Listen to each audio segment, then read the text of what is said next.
A paz de Jesus, o amor de Maria, seja bem-vindo.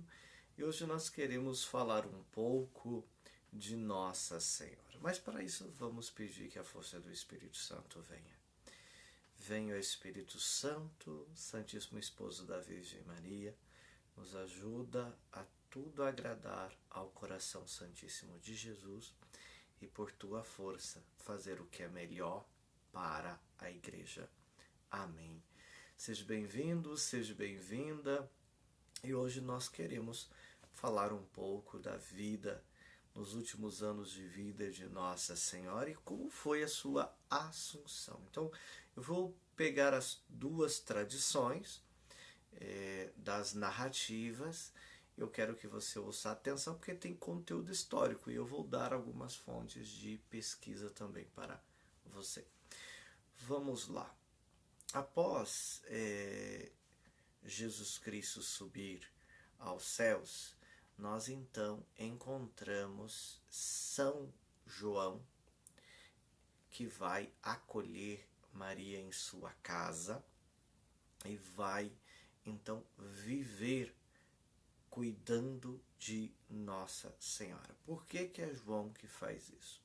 Primeiro, porque Maria não tem outros filhos. Se Maria tivesse outros filhos, seriam esses filhos que tomariam conta. Mas como não tem, era somente Jesus, é João que vai cuidar de Maria. Mas João faz uma opção de cuidar de Maria até que ela é elevada ao céu, né, que tem a sua Assunção. Mas são várias cidades que Nossa Senhora, são 3 cidades que Nossa Senhora viveu, segundo a tradição.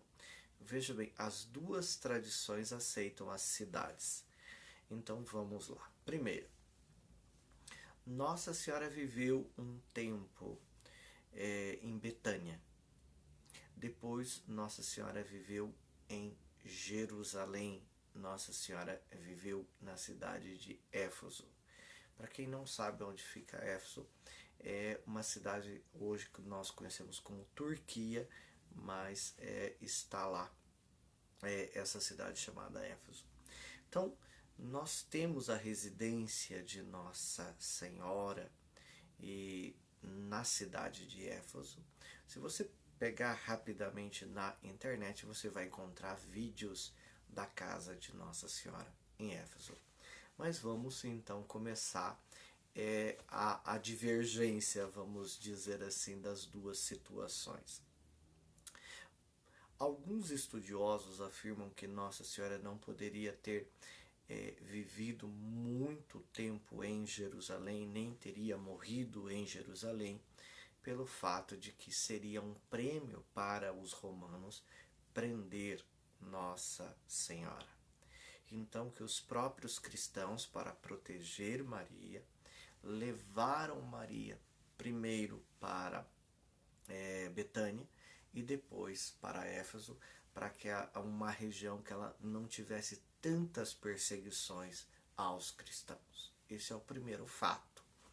Então, vai haver o relato da vida de Nossa Senhora na cidade de Éfeso, vai ter o relato da sua Assunção lá. Pois bem, nós vamos pegar a outra vertente agora. Nós temos as situações dizendo que Maria viveu em Betânia, Maria viveu em Éfeso e, por último, Maria viveu em Jerusalém e lá teve a sua morte. Pois bem, colocado as duas tradições postas, nós queremos então começar a destrinchar um pouco como foi esse caminhar de Maria nos seus últimos dias, nos seus últimos momentos de vida e como a Igreja vê essas situações ali narradas. Bom, primeira situação concreta. Próximo da morte de Nossa Senhora, ela escreve e manda chamar todos os apóstolos que ela sabia que já iria para o céu. Pois bem, os apóstolos veem, menos que se atrasa Tomé. Nós então encontramos aqui os apóstolos que vão ver a morte de Nossa Senhora, que vão levá-la ao túmulo. E é interessante aqui a narrativa de São João, e aqui nós estamos falando de escritos apócrifos, para que você se situe. Os escritos apócrifos foram aqueles textos escritos pelos primeiros cristãos, mas que não entraram como revelação, como palavra de Deus, como narrativa de palavra de Deus na Bíblia. Mas são fontes de documentos, são fontes de pesquisa. Por exemplo, só sabemos os nomes dos pais de Nossa Senhora, São Joaquim e Santa Ana, por causa desses escritos e muitas outras coisas. Mas vamos lá, só para contextualizar. Nós então encontramos a narrativa de João dizendo que foi levado Nossa Senhora, ele sentiu de levar Nossa Senhora até um lugar, como que uma gruta onde tinha uma plataforma, e lá então como que uma pedra, como se fosse um banco, repousou Nossa Senhora, e ali então foi a morte de Nossa Senhora. E aqui eu vou fazer a primeira divisão da tradição. Por quê? Porque os nossos primeiros doutores da igreja, e aqui eu estou falando, por exemplo, de santos que foram consagrados bispos por São Pedro, que são doutores da igreja, narram como morte de Nossa Senhora. Porém, outras tradições não na liturgia romana traz uma festa chamada Festa da Dormição a Nossa Senhora, de Nossa Senhora. Não tratam como morte, mas tratam como uma dormição. Uma das coisas que chamavam a atenção nos cristãos era o fato de que Nossa Senhora não envelhecia.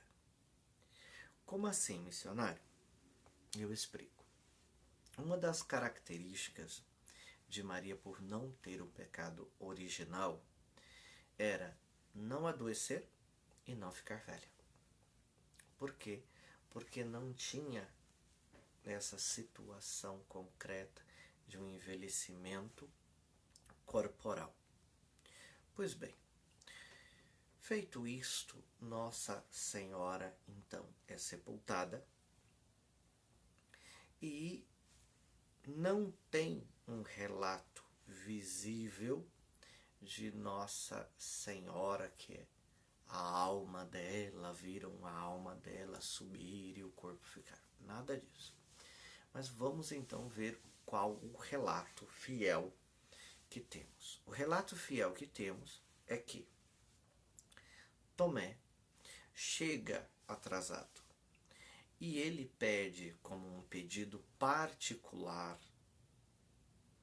que abram o túmulo de Maria para que ele possa se despedir. É um pedido dele. Aqui há muita controvérsia se era falta de fé, o que era, mas esses pormenores não tem necessidade. Mas vamos aos fatos concretos. Abre-se o túmulo. Aberto o túmulo, nós temos lírios vivos, um perfume de aroma muito bom, muito cheiroso. E ele se ajoelha, agradece, e Nossa Senhora, então, abre-se os céus, e Nossa Senhora manda do céu um cinto para ele. Aqui na Terra nós chamamos cinto de Nossa Senhora, uma relíquia presente até hoje na igreja.